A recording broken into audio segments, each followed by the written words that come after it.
You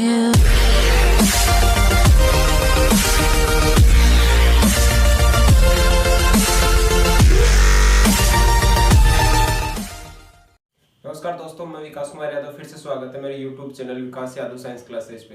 दोस्तों आज हम बात करने वाले हैं बायोलॉजी के एक अहम टॉपिक के बारे में जिसका नाम है एम्ब्रियोलॉजी।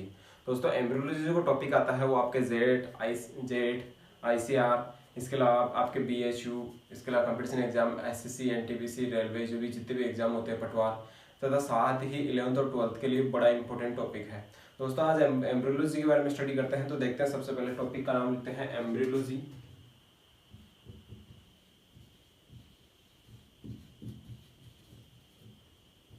एम्ब्रियोलॉजी भ्रूणिकी जिसे बोला जाता है,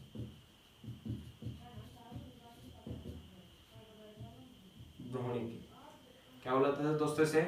भ्रूणिकी, एम्ब्रियोलॉजी। अच्छा, बात करते हैं एम्ब्रियोलॉजी के अंदर सबसे पहले कि एम्ब्रियोलॉजी वर्ड जो दिया गया था या भ्रूणिकी जो वर्ड दिया गया था वो सबसे पहले किसने दिया था? एम्ब्रियोलॉजी जो वर्ड दिया था सबसे पहले दिया था अरस्तु ने। किसने दिया था दोस्तों? अरस्तु ने। एम्ब्रियोलॉजी वर्ड सबसे पहले किसने दिया था? अरस्तु ने दिया था। अच्छा, बात करते हैं फादर ऑफ एम्ब्रियोलॉजी। एम्ब्रियोलॉजी के जनक जो होते हैं,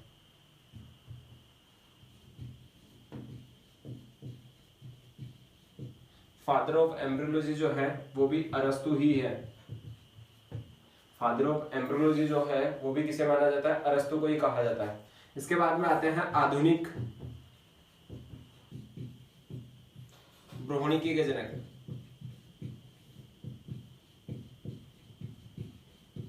फादर ऑफ मॉडर्न एम्ब्रियोलॉजी।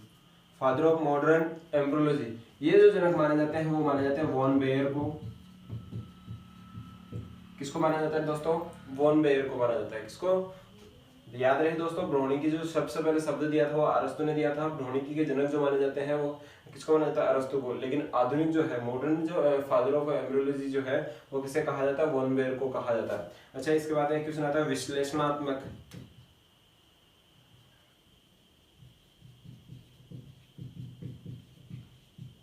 विश्लेषणात्मक भ्रूणिकी के जनक या विश्लेषणात्मक भ्रूणिकी की नींव रखी।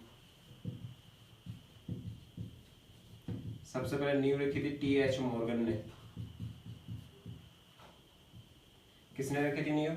TH मॉर्गन ने रखी थी सबसे पहले नींव। तो यहां तक हो गया। बात करते हैं अब आगे कि अरस्तु ने एम्ब्रियोन शब्द की उत्पत्ति की थी। सबसे पहले इसने भ्रूणिकी एम्ब्रियो वर्ड दिया था। इससे पहले इसने कौन सा वर्ड दिया था? एम्ब्रियोन वर्ड दिया था। तो सर्वप्रथम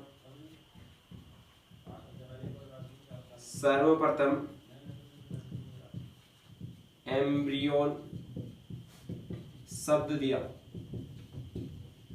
सबसे पहले एम्ब्रियोन जो शब्द दिया था वो किसके द्वारा दिया गया था दोस्तों? ये भी अरस्तु के द्वारा दिया गया था। तो याद रहे, एम्ब्रियोलॉजी के अंदर सबसे ज्यादा इंपोर्टेंस जो है वो इम्पोर्टेंट पर्सन जो है वो अरस्तु है। सबसे भ्रूणिकी वर्ड जो दिया था अरस्तु ने दिया था। इसके साथ ही फादर ऑफ एम्ब्रियोलॉजी के फादर कौन है? अरस्तु हो गए। इसके अलावा मॉडर्न एम्ब्रियोलॉजी के फादर कौन है? आपके वॉन बेयर हो गए। इसके साथ ही विश्लेषणात्मक भ्रूणिकी की जो होती है उसकी नींव रखने वाला वैज्ञानिक कौन था? TH Morgan. और सबसे पहले एम्ब्रियोन वर्ड जो दिया था वो सबसे पहले किसने दिया था? अरस्तु ने दिया था। दोस्तों ये बात कर रहे थे बड़े जीवों के अंदर, उच्च वर्गीय जीवों में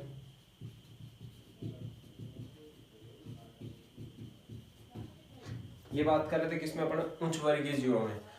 इसके बाद में आती है एम्ब्रियोलॉजी का मतलब क्या होता है, भ्रूणिकी का मतलब क्या होता है। तो बात करते हैं मीन ऑफ एम्ब्रियोलॉजी।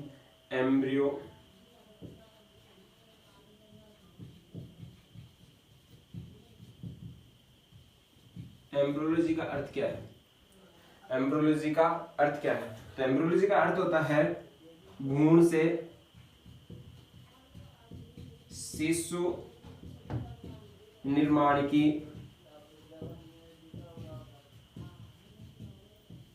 प्रक्रिया।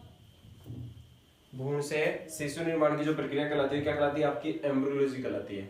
अच्छा, ये बात की अपन ने अभी कि यह उच्च वर्गीय जीवों के अंदर होता है। अब बात करते हैं निम्न वर्गीय जीवों के अंदर। बात कर रहे थे निम्न जीवों के अंदर, तो निम्न जीवों के अंदर क्या होता है? अलैंगिक जनन होता है। जनन की कौन सी विधि पाई जाती है? अलैंगिक जनन। और अलैंगिक जनन के द्वारा एक संरचना निर्मित होती है।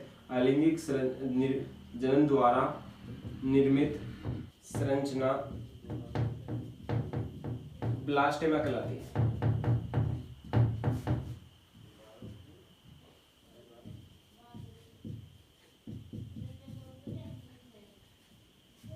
दोस्तों ये ध्यान रहे कि जो निम्नतर जो जीव होते हैं उनके अंदर एलिंग जनन के द्वारा निर्मित होने वाली संरचना क्या कहलाती है, ब्लास्टेमा कहलाती है।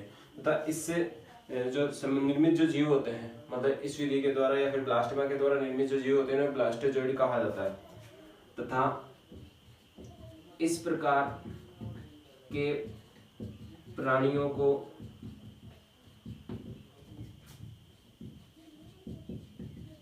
ब्लास्टोजोइड कहा जाता है।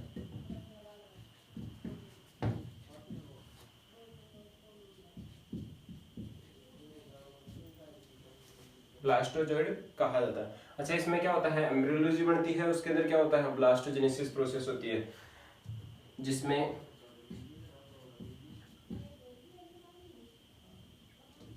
ब्लास्टोजेनेसिस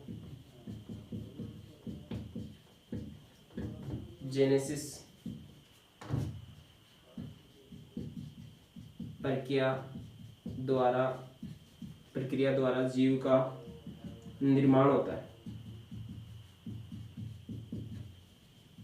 ये जो होता है ये होता है आपके निम्न श्रेणी के जीवों में।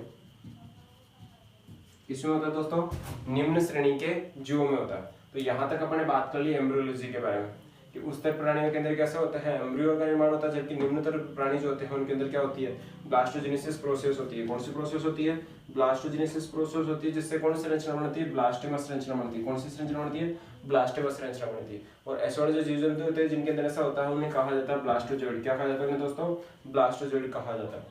अब बात करते हैं कि एम्ब्रियोलॉजी के बाद में क्या आता है। जैसे अपन बात करते हैं एम्ब्रियोलॉजी ह्यूमंस के बारे में पढ़ रहे हैं, तो ह्यूमंस के एम्ब्रियोलॉजी के अंदर क्या पढ़ने होंगे, अपने को रिप्रोडक्शन सिस्टम पढ़ना होता है। ह्यूमंस का रिप्रोडक्टिव सिस्टम पढ़ना होता है। अब रिप्रोडक्टिव सिस्टम में क्या होते हैं, हम मेल एंड फीमेल्स के क्या आते हैं, सेक्स ऑर्गन आते हैं या फिर रिप्रोडक्टिव ऑर्गन आते हैं।